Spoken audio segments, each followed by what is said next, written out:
തന്റെ അടിമ തന്നെ എങ്ങനെ ആരാധിക്കണമെന്ന് ഏറ്റവും നിശ്ചയമുള്ളവൻ ദൈവമാണ്. അതുകൊണ്ട് തന്നെ ആരാധനാ കർമ്മങ്ങളുടെ രൂപവും ഉദ്ദേശ ലക്ഷ്യങ്ങളും മുഹമ്മദ് നബി മുഖേന അള്ളാഹു മനുഷ്യർക്ക് നിർണയിച്ചു കൊടുത്തു. എല്ലാ ആരാധനാ കർമ്മങ്ങളും മനുഷ്യന്റെ ആത്മീയവും ശാരീരികവുമായ സംസ്കരണം ലക്ഷ്യം വെച്ചുകൊണ്ടുള്ളതാണെന്ന് മാത്രമല്ല, സാമൂഹ്യ ബാധ്യതകൾ മറന്നുകൊണ്ടുള്ള ഒരു ആരാധനയെയും ഇസ്ലാം പ്രോത്സാഹിപ്പിക്കുന്നില്ല. ശാരീരികമായ ആരാധനകളിൽ ഏറ്റവും പ്രധാനപ്പെട്ടതാണ് ദിവസം 5 നേരങ്ങളിലുള്ള നിർബന്ധ നമസ്കാരം. അള്ളാഹുവുമായുള്ള കൂടിക്കാഴ്ചയായിട്ടാണ് നമസ്കാരത്തെ ഇസ്ലാം പരിചയപ്പെടുത്തുന്നത്. സൃഷ്ടി എന്ന നിലയിൽ മനുഷ്യന് ലഭിച്ച നിരവധി അനുഗ്രഹങ്ങൾക്കുള്ള നന്ദി രേഖപ്പെടുത്തൽ കൂടിയാണിത്.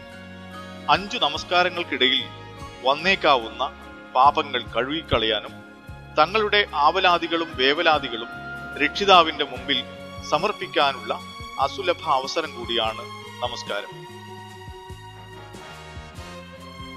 വർഷത്തിൽ 1 മാസം നീണ്ടു നിൽക്കുന്ന റംസാൻ വ്രതമാണ് മറ്റൊരു പ്രധാന ആരാധനാ കർമ്മം. ലോകത്തെമ്പാടുമുള്ള വിശ്വാസികൾ ഒരേ മാസത്തിൽ, ഒരേ സമയദൈർഘ്യത്തിൽ, ഒരേ രീതിയിൽ അനുഷ്ഠിക്കുന്നതാണിത്. പ്രഭാതം മുതൽ പ്രദോഷം വരെ അന്നപാനീയങ്ങൾ വർജിക്കാനും കാമ, ക്രോധ, മോഹ, ലോഭങ്ങൾ തുടങ്ങിയ നൈസർഗിക വികാരങ്ങളെ നിയന്ത്രിച്ചു നിർത്താനും വ്രതകാലത്ത് വിശ്വാസികൾ നിർബന്ധിക്കപ്പെട്ടിരിക്കുന്നു. വിശക്കുന്നവന്റെ വിളിയുടെ ആഴം മനസ്സിലാക്കാനും കഷ്ടപ്പെടുന്നവന്റെ കണ്ണീരൊപ്പാനും ദേഹേച്ഛകളുടെ പിടിയിൽ നിന്ന് മോചനം നേടാനുമുള്ള ഒരു ഉത്തമ പരിശീലനം കൂടിയാണ് റമദാൻ നോമ്പ്. ആരോഗ്യ പരിപോഷണത്തിനും ആത്മീയ വികാസനത്തിനും നോമ്പ് വഴിയൊരുക്കുന്നു. ഇസ്ലാമിക സാമ്പത്തിക അടിത്തറയുടെ ഏറ്റവും നല്ലൊരു ഉദാഹരണമാണ് മറ്റൊരു പ്രധാന ആരാധനാ കർമ്മമായ സകാത്ത്. നമസ്കാരത്തെക്കുറിച്ച് വിവരിക്കപ്പെട്ട ഏതാണ്ടെല്ലാ സ്ഥലങ്ങളിലും വിശുദ്ധ ഖുർആനിൽ സകാത്തിനെ കുറിച്ചും പരാമർശിച്ചിരിക്കുന്നു. തനിക്ക് ലഭിച്ച സമ്പത്തിന്റെ യഥാർത്ഥ ഉടമ അള്ളാഹു ആണെന്ന് മനുഷ്യനെ ധൈര്യപ്പെടുത്തുകയാണ് സകാത്തിലൂടെ. ഒരു നിശ്ചിത കാലാവധി എത്തിയാൽ ഒരു നിശ്ചിത ശതമാനം സമൂഹത്തിൽ കഷ്ടത അനുഭവിക്കുന്ന വ്യത്യസ്ത വിഭാഗങ്ങൾക്ക് നൽകാനാണ് ദൈവിക കൽപ്പന. പണവും സ്വർണവും കാർഷിക വിഭവങ്ങൾ ഉൾപ്പെടുന്ന വരുമാന മാർഗങ്ങൾക്കെല്ലാം സകാത്ത് നൽകൽ നിർബന്ധമാണ്. സാമ്പത്തിക അസമത്വം ഒരു പരിധിവരെ ഇല്ലാതാക്കാൻ കഴിയുമെന്നതാണ് സകാത്ത് വ്യവസ്ഥയുടെ ഏറ്റവും വലിയ നേട്ടം. എന്നാൽ സമ്പന്നന്റെ ഔദാര്യമായിട്ടല്ല, മറിച്ച് പാവപ്പെട്ടവന്റെ അവകാശമായിട്ടാണ് ഇസ്ലാം സകാത്തിനെ പരിചയപ്പെടുത്തുന്നത്. ലോകത്തിലെ ആദ്യത്തെ ഏകദൈവ വിശ്വാസ കേന്ദ്രമായ കഅബ നിലകൊള്ളുന്ന മക്കയിലേക്ക് തീർത്ഥാടനം നടത്താനും വിശ്വാസികൾ കൽപ്പിക്കപ്പെട്ടിരിക്കുന്നു.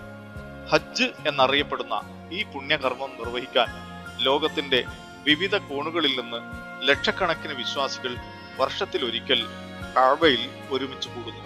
കറുത്തവനും വെളുത്തവനും, അറബിയും അനറബിയും, സ്ത്രീയും പുരുഷനും ഒരേ മന്ത്രധ്വനികളുമായി പാപമോചനം തേടിക്കൊണ്ട് സൃഷ്ടാവിന്റെ വിളിക്കുത്തരം നൽകാൻ എത്തിച്ചേരുന്നു.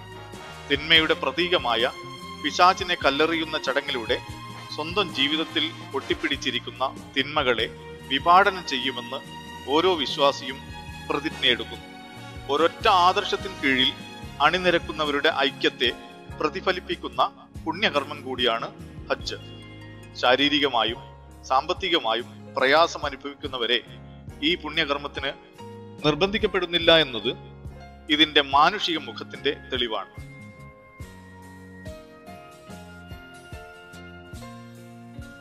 വിശുദ്ധ ഖുർആനാണ് ഒരു മുസ്ലിമിന്റെ ഏറ്റവും വലിയ ആയുധമായി തീരേണ്ടത്. അറിവിന്റെ മഹാപ്രപഞ്ചമാണ്. ജീവിതത്തിന്റെ നിഗൂഢതകളെല്ലാം ഖുർആന്റെ ദിവ്യ വെളിച്ചത്തിൽ അനാവരണം ചെയ്യപ്പെടുന്നു. ജീവിതം, മരണം, സുഖം, ദുഃഖം എല്ലാറ്റിന്റെയും അകപ്പൊരുൾ അതിലുണ്ട്. ഉത്തരമില്ലാത്ത ചോദ്യങ്ങൾക്ക് ഉത്തരം നൽകുന്ന അതിഭൗതിക ജ്ഞാനമുണ്ട് അതിൽ. രോഗിക്ക് സാന്ത്വനവും അശാന്തന് സമാധാനവും അക്രമിക്ക് താക്കീതും സുഹൃതവാന് സുവിശേഷവുമാണത്.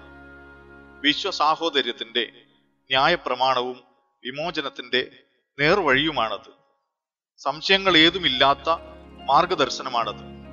മുസ്ലിങ്ങൾക്ക് മാത്രമല്ല, എല്ലാവർക്കും. കച്ചവടം, കൃഷി, രാഷ്ട്രീയം, നീതിന്യായം, കല, ശാസ്ത്രം, വിനോദം എന്നിങ്ങനെ ഖുർആന്റെ വെളിച്ചം വീഴാത്ത ഒരിടവുമില്ല. വ്യക്തി, കുടുംബം, രാഷ്ട്രം ഒന്നും ഒഴിവാക്കപ്പെടുന്നില്ല. ദൈവം, പ്രപഞ്ചം, മനുഷ്യൻ, സമത്വം, സാഹോദര്യം, നീതി, യുദ്ധം, സമാധാനം, സ്നേഹം, കാരുണ്യം, മാതാപിതാക്കൾ, മക്കൾ, ഇണകൾ, അയൽക്കാർ, അഗതികൾ, അനാഥർ, ജന്തുക്കൾ, സസ്യങ്ങൾ മുതൽ ജീവിതം, മരണം, മരണാനന്തര ജീവിതം, സ്വർഗം, നരകം വരെ നീളുന്നു അതിന്റെ ഉള്ളടക്കം.